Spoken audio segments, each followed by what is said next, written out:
2047 సంవత్సరానికి అభివృద్ధి చెందిన మరియు స్వావలంబన చెందిన దేశంగా తయారు చేస్తాము.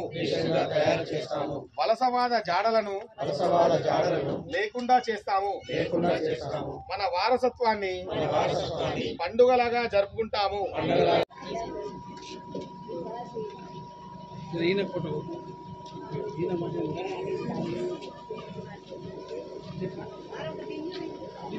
ఒక్కరికి ఐడెంటిటీగా బ్యాంక్ అకౌంట్ ఉండాలనేది కేంద్రం యొక్క లక్ష్యం.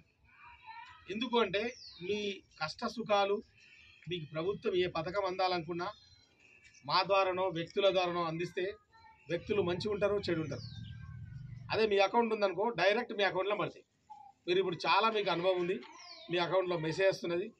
మీరు ఈవెన్ దో ఎక్కడ దాకా వచ్చినాము, మీరు అకౌంట్ ఓపెన్ చేసడం వల్ల మీకు ఫోన్పే గూగుల్ పే చేసుకోవాలంటే కూడా ఏమడుగుతారు, అకౌంటే కదా. అకౌంట్ ఉంటేనే లింక్ ఉంటుంది. కాబట్టి ఈరోజు మనం ఆ స్థాయికి కూడా వెళ్ళాలంటే ఫస్ట్ స్టెప్ అక్కడ వేసిరు వాళ్ళు. అటు నుంచి ముందుకు వెళ్ళిరు. ఈరోజు మీకు మోడీ డబ్బులు పడుతున్నాయన్నా, రైతు బంధు పడుతుందన్నా, బ్యాంక్ అకౌంట్ ఉన్నది కాబట్టే అటు నుంచి అకౌంట్ డైరెక్ట్ ట్రాన్స్ఫర్ ఇస్తున్నారు. అట్లా ప్రభుత్వము మీకోసము కేంద్రం నుంచి ఏమేమి తెస్తున్నాయి చెప్పాలి అనే ఉద్దేశంలో. ఇవన్నీ కాదు, అకౌంట్లు వేసేసారు, అన్నీ అయిపోయినాయి, చాలా హాయిగా బతుకుతాం. కానీ సడన్గా ఒక ఉపద్రవం వచ్చి పడ్డది మన మీద. ఏంది? కరోనా. అంతా అతలాకుతలమైపోయినాం. అతలాకుతలమైపోయి ఎవడు బతాడో ఎవడు వస్తాడో తెలియదు. ఆ సిచ్యువేషన్ ఉన్నప్పుడు మనకేం చేశారు, మోడీ గారు ఏం చేశారు, కేంద్రం నుంచి కరోనా ఇంజెక్షన్ మీరందరూ చూసారు కదా. ఇంటింటికి వెళ్ళి ఇంజెక్షన్ ఇచ్చారు. ఈరోజు మనం దర్జాగా ఇట్లా బతికినామంటే కారణం మన గౌరవ ప్రధానమంత్రి మోడీ గారు ఫ్రీగా ఇంజెక్షన్ ఇచ్చారు.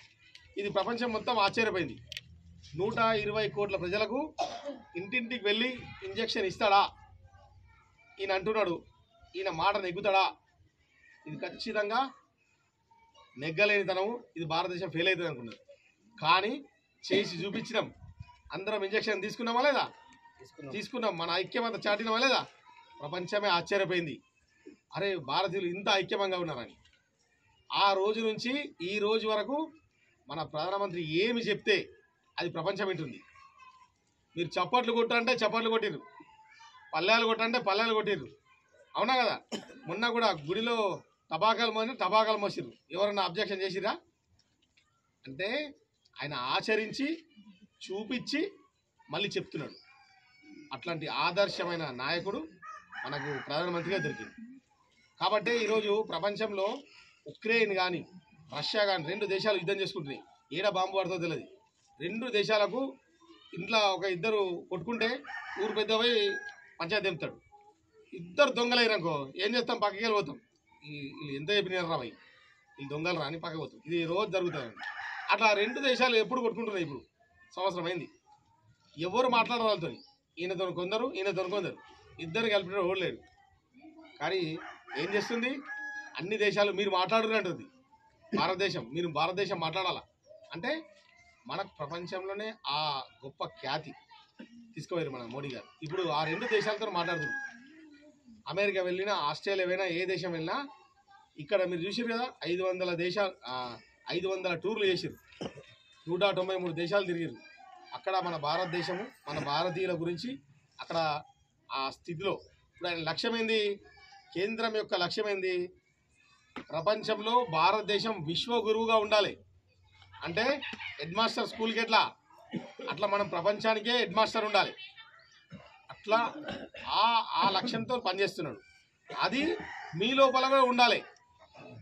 నాకేమిచ్చింది, నాకేం చేసిండు మోడీ, నాకేం చేసిండు రేవంత్ రెడ్డి, నాకు సీఎం ఏం చేసిండు, నాకు సర్పంచ్ ఏం చేసినాడు, మీరేం చేసిండు దేశానికి అని కల్పించాలి. కేంద్రం పథకాలు మీకు అందిస్తూ మీకు కూడా బాధ్యత ఉన్నది దేశానికి సర్వీస్ చేయడం. అట్లా పోతూ ఉంటారు, నల్ల వారుతుంది.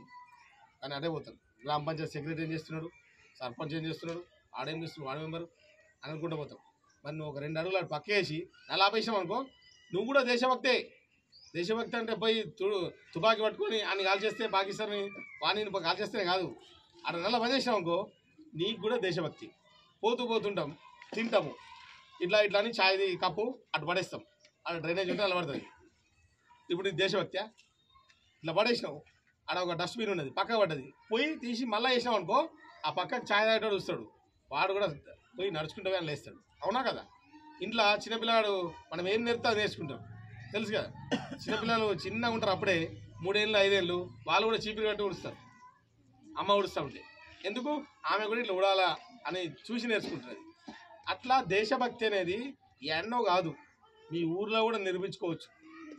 ఇట్లా నరనరాల్లో మన భారతీయుల్లో ఐక్యమత్య తీసుకురాలి. ఫస్ట్ మీకు దేశభక్తి నేర్పాలి, మీకు పథకాలు అందించాలి, మీ నుంచి రిక్రూట్మెంట్ ఏమున్నాయో అవి తీసుకోవాలి.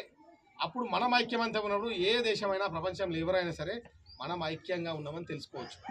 లోపల మనం ఐక్యంగా లేదని తెలుసుకుంటే ఎవరికైనా మనం తక్కువ అనిపిస్తాం. కాబట్టి ఆ లక్ష్యంతో కేంద్రం పనిచేస్తున్నది.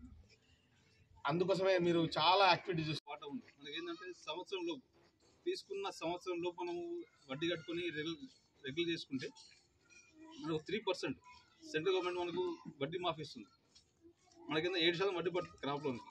7%లో మనకు 3% అంటే 3% మనకి గవర్నమెంట్ వడ్డీ మాఫీ కింద ఇస్తుంది. అదేంటే మన సంవత్సరంలో కట్టుకునే వాళ్ళకి మాత్రం. సంవత్సరం దాటితే ఆ వడ్డీ మాఫీ రాదు, ప్లస్ అధిక వడ్డీ మీకు పడుతుంది. కాబట్టి ఏంటంటే క్రాప్ లోన్ తీసుకున్న ప్రతి ఒక్కరు సంవత్సరంలో కట్టుకుంటే మనకు 3% వడ్డీ మాఫీ వస్తుంది గవర్నమెంట్ నుంచి. ఇంకా మనకు ఆన్లైన్ చేసుకునే వాళ్ళు ఉంటే, ఇంకా హౌజ్ అని చెప్పి చూసినా 2 లక్షల పథకం ఉన్నది. వాళ్ళ ఇల్లు కట్టుకోవాలనుకుంటే వేయడానికి అప్లికేషన్ పెట్టుకోండి, 2 లక్షలు కేంద్ర ప్రభుత్వం ఇస్తుంది. రాష్ట్ర ప్రభుత్వం వేరే స్కీము, కేంద్ర ప్రభుత్వం వేరే స్కీము. మళ్ళీ ఇది వచ్చి మేము అడా పెట్టుకున్నాం కదా రాష్ట్ర ప్రభుత్వంలో, ఇది రాదనుకుంటే ఇది కూడా పెట్టుకోండి, వస్తుంది. కేంద్రం ఇవ్వచ్చు, రాష్ట్రం ఇవ్వచ్చు.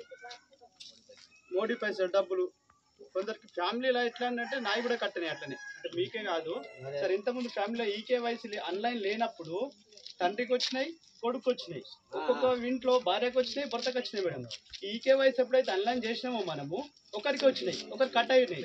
ఇప్పుడు అందరి ప్రాబ్లం అదే, వాళ్ళు తెలుసుకోనికే ఈకేవైసీ పెట్టిర్రు. ఒకటే వస్తాయి, ఇంతకుముందు 2 వస్తుండే, ఇప్పుడు ఒకటే వస్తాయి ఇంట్లో.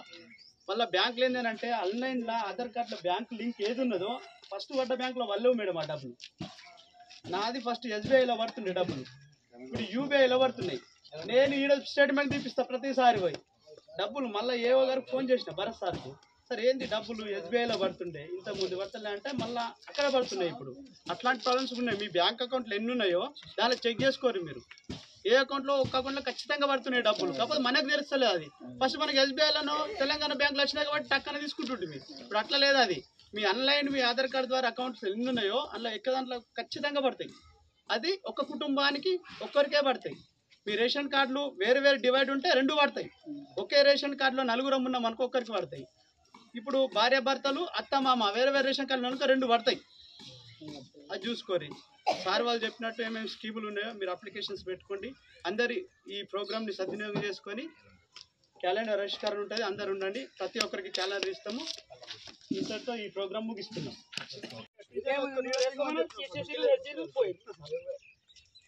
మీరు అలానే వేసుకోరని చెప్పారు.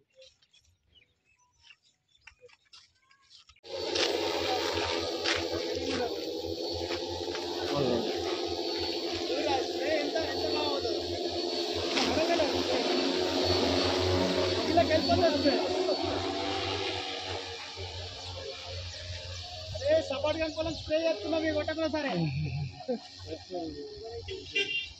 ఉజ్జకారు 10,000 ఇవ్వాలి, కొట్టేస్తున్నాం.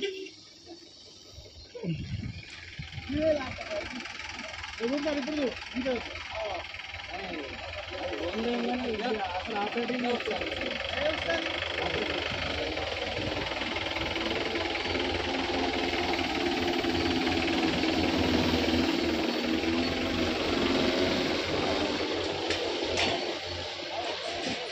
నిధులు అవన్నీ మనము చూస్తుంటాం, కానీ సెంట్రల్ గవర్నమెంట్ కూడా చాలా చేస్తుంది. మనకు ఇప్పుడు ఒక ఊరుకు ఇంకో ఊరుకు మధ్యలో రోడ్ కనెక్ట్ ఉంటుంది. ఇది పిఎంజిఎస్ 11.52 అంటే 11,52,000 ఉజ్వల గ్యాస్ కనెక్షన్లు ఇవ్వడం జరిగింది మన తెలంగాణలో. పేదల సొంతింటి కళను సాకారం చేస్తూ ప్రధానమంత్రి ఆవాస్ యోజన కింద 2,33,000 పైగా ఇళ్ల నిర్మాణం చేపట్టడం జరిగింది. ప్రజలకు సురక్షిత తాగునీటి సదుపాయం కల్పిస్తూ సుమారు 54 లక్షల నల్లా కనెక్షన్లు ఇవ్వడం జరిగింది. అణగారిన వర్గాలకు సామాజిక భద్రత పిఎం జన్ ధన్ యోజన ప్రజలకు ఆర్థిక సార్వజనీనత కల్పన లక్ష్యంగా 1,13,00,000 బ్యాంకు ఖాతాలు ప్రారంభించడం జరిగింది. పిఎం సురక్ష బీమా యోజన ఈ పథకం కింద ప్రమాద బీమా రక్షణ కల్పన దిశగా 1,35,35,00,000 పాలసీలు నమోదు చేయడం జరిగింది. పిఎం జీవన జ్యోతి బీమా యోజన పథకం కింద అంటే అక్కడ కూడా చూపెట్టారు 59 లక్షల పాలసీలు నమోదు చేయడం జరిగింది. అదేవిధంగా అటల్ పెన్షన్ దాని బాలామృతం ఇది ఇచ్చేది అన్ని కూడా సెంట్రల్ గవర్నమెంట్ స్కీమే. అది కూడా తర్వాత మనకు రేషన్ కార్డ్స్ అవి కూడా సెంట్రల్ గవర్నమెంట్ నుంచి వస్తుంటాయి. అదేవిధంగా 2014లో మోడీ గారు గెలవడంతో మొదలు భారతదేశాన్ని స్వచ్ఛ భారత్ అంటే ఒక ఈకేవైసీ పెండింగ్ ఉన్న వాళ్ళు అదొకటి చేసుకుంటే సరిపోతుంది. ఇంట్లో ఒక్కరికి మాత్రమే అర్హులు. ఇన్కమ్ ట్యాక్స్ కట్టే వాళ్ళకి ఎంప్లాయీస్ మాత్రం రాదు. ఇంకొక 43 మంది వాళ్ళు ఎందుకు అంటే ఇనెలిజిబుల్ ఒక ఇంట్లో ఇద్దరికి అట్లా ఉన్న వాళ్ళని మాత్రమే తీసేసిర్రు. మిగతాది ఏదైనా ఆధార్ కార్డు లింక్ చేసుకోకుండా ఈకేవైసీ ప్రాబ్లం ఉన్నా చేసేసుకోండి. 14 విడతలు అయితే ఇప్పటివరకు అందరికీ క్లియర్ వచ్చినాయి. అది ఆగిపోయిందంటే ఇంట్లో ఇద్దరికి వచ్చి ఎవరికన్నా ఆగిపోయిన వాళ్ళు ఉంటే అదొక ప్రాబ్లం ఉంటుంది ఖచ్చితంగా. ఇంట్లో ఇద్దరికి వస్తుందా లేదంటే ఐటీ ఇన్కమ్ ట్యాక్స్ పే చేస్తున్నారు అట్లాంటి వాళ్ళకి మాత్రమే ఆగిపోయి ఉన్నాయి. ఇంకా దీంట్లో ఏదన్నా డౌట్ ఉంటే అడగండి. 5 ఎకరాలు 18 గుంటలు ఉంది మేడం. రైతు పిల్లలతోటి ఉంటుంది, వాతావరణం బాగుంటుందనే ఉద్దేశంతో పిల్లలతో ఉండి మంచి స్కూల్లో ప్రహరీ గోడ మధ్యలో కూర్చుని అక్కడ పిల్లలతో పాటు తింటారనే ఉద్దేశంతో ఆరోగ్య లక్ష్మి భోజనాన్ని మనము ప్రతి అంగన్వాడీ సెంటర్లో మనం రోజు ఒక పూట సంపూర్ణ భోజనం అనేది ఏర్పాటు చేస్తున్నాం. కాబట్టి ప్రతి ఒక్కరూ అంగన్వాడీ కేంద్రానికే వచ్చి భోజనం చేయాలి. ఎందుకంటే పాలిచ్చే గర్భిణీ స్త్రీలతో పాటు పాలిచ్చే తల్లులు కూడా ఖచ్చితంగా 6 నెలల వరకు బాలింతలు కూడా అంగన్వాడీ సెంటర్కే వచ్చి భోజనం చేయాలి. ఈ విధంగా ప్రతి ఒక్కరిలో పోషకాహార లోపం నిర్మూలించడానికి మనము ప్రతి అంగన్వాడీ కేంద్రంలో మనం సంపూర్ణ భోజనం అనేది ఇస్తున్నాము. ఇంకోటి ప్రీ స్కూల్ పిల్లలకు మనకు 3 నుంచి 6 సంవత్సరాల పిల్లలకు అంగన్వాడీ సెంటర్లో ప్రీ స్కూల్ కార్యక్రమాలు అనేటివి నిర్వహిస్తున్నాము. అదేవిధంగా ఆ పిల్లలకు 4+ పిల్లలకు ఒక ఎల్కేజీ గ్రూపు, 3+ పిల్లలకు ఎల్కేజీ గ్రూపు, 4+ పిల్లలకు యూకేజీ గ్రూపు. ఆ విధంగా 3+ పిల్లలకు 4 వర్క్ బుక్స్ ఉంటాయి, 4+ పిల్లలకు వచ్చేసి 5 వర్క్ బుక్స్ ఉంటాయి. కాబట్టి ఆ పిల్లలకు అంగన్వాడీ సెంటర్లో మనకు ప్రీ స్కూల్ యాక్టివిటీస్ అనేది నిర్వహించబడతాయి. తండాల లోపల 26 గ్యాస్ కనెక్షన్లు ఇచ్చినాము. ఇంకా ఎవరైనా లేని వాళ్ళు ఉంటే మాత్రము Aadhaar card, ration card, bank ఖాతా 3 ఫోటోలు ఇస్తే నేను ఫ్రీగా ఇవ్వగలుగుతాను. నేనైతే మీకు అందుబాటులో ఉంటా. ఎనీ టైం మీరు రావచ్చు, నన్ను కలవచ్చు. ఒక్క ఇంట్లో ఒకరికి మాత్రమే వస్తుంది, 2 ఉంటే మాత్రం రావు. మీరు ఎవరైనా ఎప్పుడైనా కలవచ్చు. అంతే, ఇక ఇంట్లో ఉన్నారంటే లెక్క. లేని వాళ్ళకి మాత్రమే. ఎవరు కూడా చేద్దాం అది. ఎవరు కూడా కట్టెల పొయ్యి మీద వండద్దు. కట్టెల పొయ్యి మీద వండితే ఆరోగ్యం ఖరాబ్ అవుతుంది. యాడి మళ్ళా ఇంట్లో అంతా పోగ అవుతుంది, ఆరోగ్యం ఖరాబ్ అవుతుంది. బాసనలు కూడా మొత్తం నల్లగా అవుతున్నాయి. ఈ గ్యాస్ పొయ్యి మీద వండడం వల్ల మంచి ఆరోగ్యం ఉంటున్నాము. కానీ గ్యాస్ పొయ్యి వాడడం వల్ల కూడా కొంచెం జాగ్రత్తగా వాడాలి. రాత్రికి పడుకునేటప్పుడు రెగ్యులేటర్ బంద్ చేసి చూసుకొని కొంచెం పడుకునే ప్రయత్నం చేయండి. అందరం ఆరోగ్యంగా ఉంటే అందరికీ మంచిది. నాకు ఈ అవకాశం ఇచ్చినందుకు మీ అందరికీ నా యొక్క ధన్యవాదాలు. జీవన్ జ్యోతి స్కీము, ప్రధానమంత్రి సురక్ష బీమా యోజన కింద మీకు అందరికీ బీమా పథకాలు గవర్నమెంట్ ఇది నష్టపోతుంది. బయట ప్రైవేట్ కంపెనీలు చేయాలంటే బీమాలు చాలా ఎక్కువ ఉంటుంది రేటు, కానీ గవర్నమెంట్ చాలా తక్కువ ధరలో ఇది మీకు అందరికీ ఉపయోగపడాలని చెప్పేసి సొంత ఖర్చు పెట్టుకొని ఉపయోగిస్తుంది.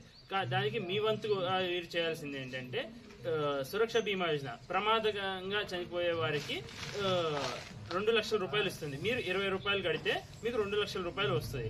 లేదు ఏ రకంగా అయినా అనుకోకుండా చనిపోతే 426 రూపాయలు మీరు కడితే దానికి కూడా 2 లక్షలు వస్తుంది. ఇది కోసం మీరు ప్రతి సంవత్సరం రెన్యువల్ చేసుకోవాల్సిన అవసరం లేదు. ఒకసారి మీరు వచ్చి ఎన్రోల్ చేసుకుంటే ఆటోమేటిక్గా రెన్యువల్ అవుతుంది. సురక్ష బీమా యోజన అనేది 70 సంవత్సరాల వరకు వస్తుంది ప్రమాదంగా చనిపోయేదానికి. దీనికేమో 50 సంవత్సరాల వరకు ఎన్రోల్ చేసుకోవచ్చు మీరు. ఇవన్నీ కూడా చాలా ముఖ్యం. ఎందుకంటే మనకి ఎప్పుడు ఏమి జరిగినా సరే మన కుటుంబానికి అత్యవసర సమయంలో ఉపయోగపడుతుంది. తర్వాత సరే ఏమైనా అవ్వచ్చు, కానీ అప్పటికప్పుడు మీరు చనిపోయినప్పుడు ముందు ఇమ్మీడియట్గా ఉపయోగపడుతుంది అందరికీ. అందరూ చేసుకోవాలని మనవి. మేము క్యాంపులు కూడా కండక్ట్ చేస్తున్నాం వాటి కోసం. అప్పుడు ఏంటి ప్రతి సంవత్సరం మే జూన్ నెలల్లో మేము క్యాంపులు కూడా కండక్ట్ చేస్తాము. మీరు ఎప్పుడు రావాలన్నా బ్యాంకుకి ఆధార్ కార్డు జిరాక్స్, బ్యాంకు ఖాతా ఉండాలి. ఆల్రెడీ సార్ ఎంపీడీఓ సార్ మొత్తం చెప్పిండు. పేదల కోసం కనీస సదుపాయాల కల్పన. తెలంగాణలో మహిళలకు పొగ నుంచి విముక్తి భరోసా ఇస్తూ 11,52,000 ఉజ్వల గ్యాస్ కలెక్షన్లు ఒకటి. ఇంకోటి పేదల సొంతింటి కలను సాకారం చేస్తూ ప్రధాన్ మంత్రి ఆవాస్ యోజన కింద 2,33,000 పైగా ఇళ్ల నిర్మాణాలు. మళ్ళీ 5,233 ఆరోగ్య శ్రేయ కేంద్రాల ప్రారంభించడం ద్వారా తెలంగాణ ప్రజలకు ఉచిత సార్వత్రిక ప్రాథమిక ఆరోగ్య సేవలు.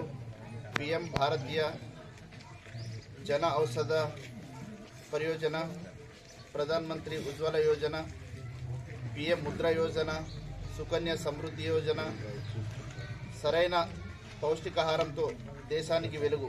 ఇలాంటివి ఎన్నో ప్రోగ్రాంలు భారతదేశ ప్రభుత్వం అమలు చేస్తుంది. కాబట్టి దీని అందరి మద్దతు గ్రామ ప్రజలు